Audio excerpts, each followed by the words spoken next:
Hello বন্ধুরা, ভৌতিক পৃথিবী চ্যানেলে আপনাদের সকলকে স্বাগতম। শুরু করছি আজকের গল্প। তৌহির অফিস থেকে বাসায় ফেরার আগেই তিথি ঘরের সব কিছু গুছিয়ে সেজেগুজে বসে আছে। সেজেছে বলতে চোখে সামান্য কাজল এবং ঠোঁটে হালকা লিপস্টিক দিয়েছে। এতেই তিথিকে অপসরীর মতো লাগছে।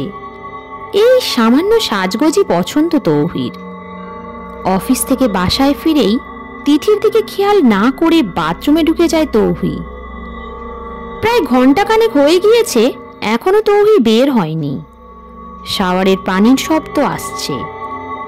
তিথি বুঝতে পারে হয়তো বেশি গরম লেগেছে, তাই গোসল করতে দেরি হচ্ছে।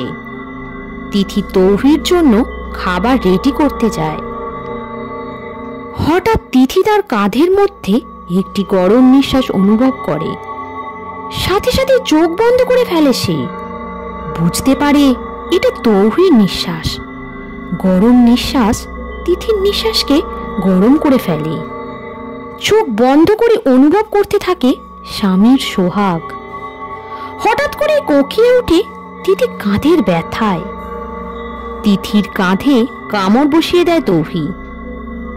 সাথে সাথে তিথি ঘুরে দাঁড়ায়, দেখে পেছনে কেউ নেই। এটা কিভাবে সম্ভব? তাহলে তার পিছনে কে ছিল? আয়নার সামনে গিয়ে দেখে তার কাঁধে লাল দাগ পড়ে গেছে। ততক্ষণে বাথরুম থেকে বেরিয়ে আসে তৌহি। আয়নার সামনে তিথিকে দাঁড়ানো দেখতে পেয়ে, বাহ, আমার তিথিকে তো আজকে বেশ দেখাচ্ছে বলেই তিথির হাতটা ধরতেই কেঁপে ওঠে তিথি। আরে কি হলো, ভয় পেলে? না না। তাহলে এভাবে কেঁপে উঠলে যে? না, এমনি। তিথিকে জড়িয়ে ধরতে গিয়ে কামড়ের দাগটা চোখে পড়ে গেল তৌহির। সাথে সাথে তিথিকে ধাক্কা মেরে সরিয়ে ফেলে। তিথি কোনোভাবে নিজেকে সামলে নিল। এভাবে ধাক্কা মারলে কেন? বলো, কার জন্য সেজেছ? কার জন্য আবার? তোমার জন্য? না, মোটেও আমার জন্য নয়। সত্যি করে বলো, কার জন্য সেজেছ? এবং বাসায় করছো নাকি হোটেলে? কি বলতে চাও তুমি? আমি কি বলতে চাই সেটা তুমি ভালো করেই জানো। এবার ভালোই ভালো সত্যিটা বলো। আমার বিয়ের আগে থেকেই সন্দেহ ছিল, এত সুন্দর মেয়ের সম্পর্ক থাকবে নাই বা কিভাবে। ঠাস করে তিথি একটা থাপ্পড় মারল তৌহির গালে।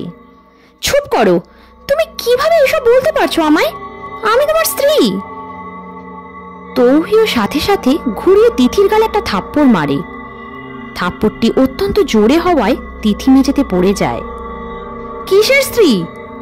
বিয়ে করেছো আমার সাথে আর ফুর্তি করো অন্যজনের সাথে? তৌহি শোনো, তুমি খুব বেশি বলছো। না জেনে শুনে এভাবে তুমি আমার উপর এত বড় বদনাম তুলতে পারো না। আমাকে সবটা বলার সুযোগ তো দাও। কি বলবে তুমি? এটা বদনাম না, এটা সত্য, এবং সত্য কঠিন হয়। তোমার কাঁধে কামড়ের দাগ, এটা আমি দিয়েছি বলে তো আর দাবি করতে পারবে না। বলেই ঘর থেকে বেরিয়ে যায় তৌহি। তিথি উঠে গিয়ে হাত মুখ ধোয়ে। তার সাথে কি হয়েছে সে বুঝতে পারে না।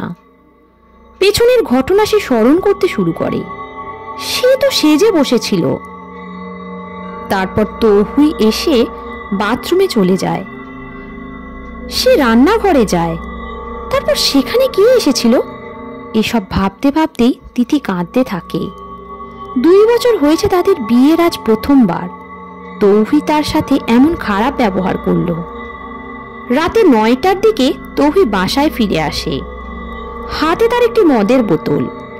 তৌহির হাতে মদের বোতল দেখে অবাক হয় তিথি। তৌহি কখনো মদে হাতও লাগায়নি। এদিক ওদিক ঢলতে ঢলতে তিথির ওপরে এসে পড়ে তৌহি।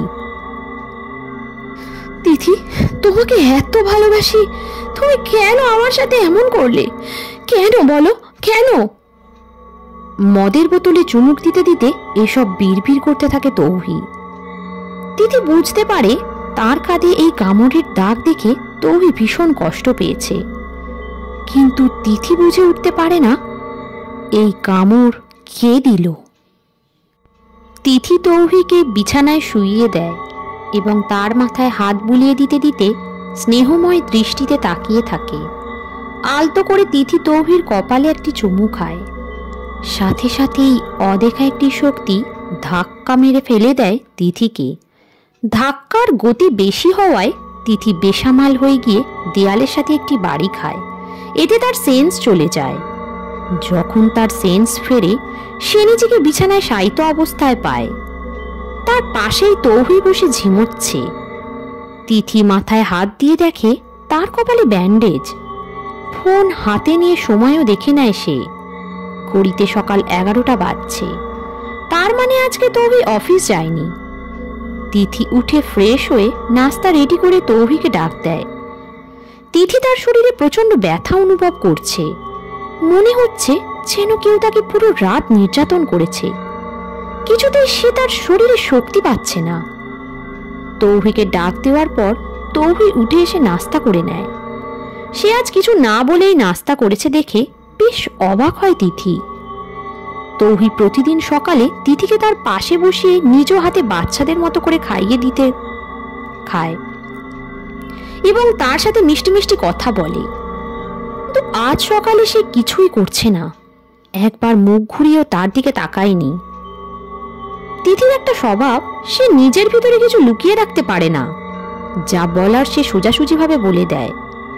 সে তৌহিকে বলে, কি ব্যাপার আজ অন্যরকম? তৌহি খাওয়া বন্ধ করে অবাক দৃষ্টিতে তিথির দিকে তাকায়। তিথির এরকম কিছু বলবে সেটা তার ভাবনাতীত ছিল। তৌহি চুপ করে থাকে। শরীর খারাপ? না। আজ আমায় ভুলে গেলে তাহলে? তুমি কাজই এমন করেছো। কি করেছি? কি করেছো জানো না?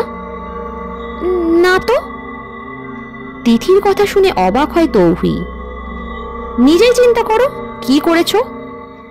তিথি স্মরণ করার চেষ্টা করে সে কি করেছিল, কিন্তু কিছুতেই তার কিছু মনে পড়ছে না। সে একদম ভুলে গেছে কি হয়েছিল গতকাল। গতকাল কি হয়েছিল সেটা জানার জন্য তিথি তৌহির কাছে যায়। গিয়ে দেখে তৌহি আয়নার সামনে দাঁড়িয়ে টাই বাঁধছে। তিথি সামনে গিয়ে তৌহি টাই বেঁধে দেয়। এই সময় তৌহি তিথির দিকে অত্যন্ত তীক্ষ্ণ দৃষ্টিতে তাকায়। তৌহির এরকম তীক্ষ্ণ দৃষ্টি দিয়ে তাকানোর অর্থ তিথি বুঝতে পারে না। আচ্ছা বলো না, গতকাল কি হয়েছিল? বিষয়টি কেন জানি তিথিকে খুব বেশি জ্বালাতন করছে। তিথি ভাবছে নিশ্চয়ই খারাপ কিছু একটা হয়েছে, সেই জন্যই তৌহি এরকম আচরণ করছে তার সাথে। তোমার মাথায় কি ব্যথা কমেছে? হ্যাঁ, কিন্তু এটা কিভাবে হলো? কেন জানো না? না, আমি সত্যি জানি না কিভাবে হলো। আর গতকাল কি হয়েছিল? তৌহি তিথির কথায় হতভম্ব হয়ে যায়। কি বলছে কি তিথি এসব? তার কি সত্যি কিছু মনে নেই, নাকি মনে পড়ার ভান করছে?